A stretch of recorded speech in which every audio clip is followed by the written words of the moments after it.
এই বিড়ালকে কখনো আপনারা কষ্ট দিবেন না, বিড়ালকে আদর করবেন, বিড়ালকে ভালো মতো পুষবেন। বিড়াল যদি কোনো জাতির জন্য দোয়া করে, কোনো গৃহস্থর জন্য দোয়া করে, ওই সংসারের মধ্যে উন্নতি শুরু হয়ে যায়। ওই সংসারের মধ্যে আর এক নাম্বার হলো, যে ঘরে বিড়াল থাকে সেই ঘরে জিন আসতে পারে না, জিন বাস করতে পারে না।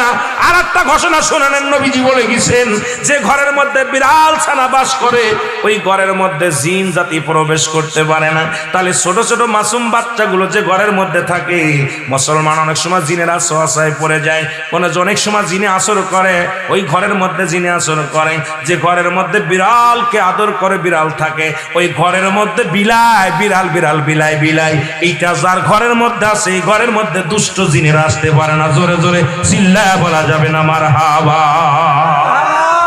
একবার নবী সুলাইমান আলাইহিস সালাম শুনতে পাইলেন পাশের বাড়িতে একটা কুকুরকে কষ্ট দিয়ে বিষ